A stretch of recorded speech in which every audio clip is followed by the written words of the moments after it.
બેન ના પાડી. હા બેન બાપુને મરી ગયા બાદ કાકા પણ આપણા સગા નથી બેન. સાચી વાત છે ભાઈ. પણ ચિંતા ના કર. થોડું અનાજ મારી માથે ઉપાડી દો ને અને ઘર ભેગું કરી. અરે તું રહેવા દે બેન. તું મને કાંસરી બંધાવીને ઉપાડ માથે. ના લા ભાઈ લા બેન. ઉપાડી જાવ છું. ચાલો ચાલો ને ખબર મને બતાવો કે રામ ક્યાં છે?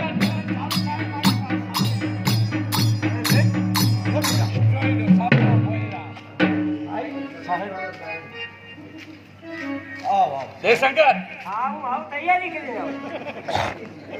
બેન તું આ બધું કહે રામ તારું નામ છે? હા સાહેબ આવ કેમ ખરેવાડમાં સાહેબ આવું થયું? હા અમારા ઉતારા તો ગામ પંચાયતમાં હોય છે પણ અહીંયા ખરેવાર સુધી અને એ પણ ઠાકી સાહેબને આવવું પડે. શા માટે જાણે છે? શા માટે સાહેબ? એટલા જ માટે કે વાવડી ગામની અંદર એવા માથાભારે માણસો થઈ ગયા છે કે ઢાકી સાહેબને અહીંયા ખરેવાર સુધી આવવું પડે છે. શું કહ્યું? બાવળી ગામમાં? જી હા. અરે સાહેબ એટલું નામ તો લ્યો. કોમળે પકડીને રામ તમારા હાથે કરી દે. તો તારા સિવાય બીજો માથાભારે માણસ કોણ હોય છે? સાહેબ હું તો એક ગરીબ માણસ છું. મારા પેટનું માટ કરીને પૂરું કરું છું. રામ હું માથાભારે નથી સાહેબ. નહીં સરકારી અમલદાર અને આવડો મોટો અમલદાર તારી સામે આવ્યો છે અને તું હાથમાં ધાર્યું લઈને વાત કરે છે. ધાર્યું નીચે મૂકીને પછી મારા સાથે વાત કર. આ ધાર્યું તો મને વાવડી ગામના લોકોએ આપ્યું છે. વાવડી ગામના ખરેવાડની ચોકી માટે સાહેબ. આ ધાર્યું નીચે ના મુકાય. રામ તો કહે કે ડોસા પટેલે લાભો શા માટે માર્યો છે? સાહેબ મોટા માણસ એમને બોલવાની રીત નથી સાહેબ. મને કહે છે તારી બેન લાખોને વેચીને મારું લેણું પૂરું કર. સાહેબ આવા શબ્દો તમને કોઈએ કયા હોય તો તમે શું કરો? તો બંદૂકની ગોળીથી એ અહીંયા જ પતાવી દઉં. તો ડોસા પટેલે મને આવા શબ્દો કીધેલા. આવા શબ્દ પૂછેલા. પૂછી લે. ડોસા પટેલ તમે રામને એવું કીધું કે તારી બેનને વેચ?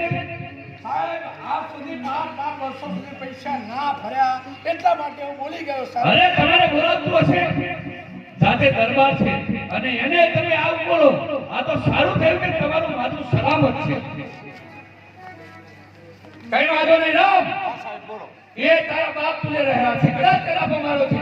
ચાલ જવા દઉં છું પણ આ ધાર્યું નીચે મૂકીને વાત કર. સાહેબ રામ ધાર્યું હાથમાંથી નીચે નહીં મૂકે. રામ તને ખબર છે હું ક્રાંતિ સાહેબ અને ગામના સરકારે અહીંયા મારી નિમણૂક કરી છે. હું તને કહું છું કે ધાર્યું નીચે મૂકીને પછી વાત કર.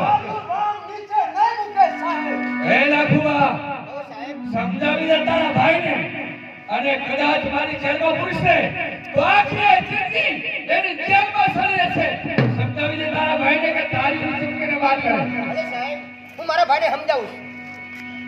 ભાઈ રામ બેન તમે કહો છો એ સરકારી અમલદાર છે.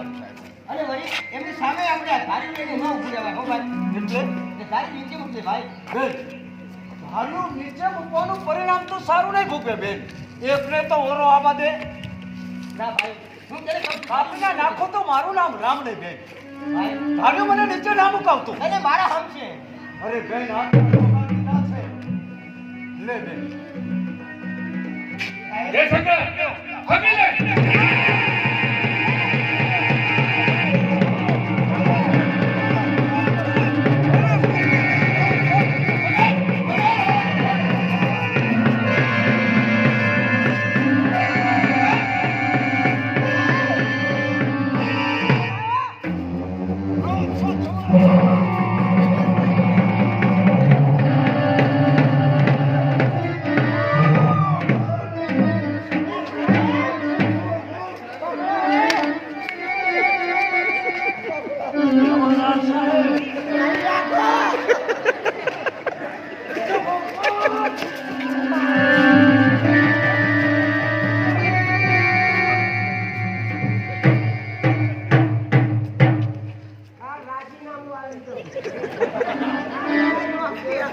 આવો સાહેબ આવો.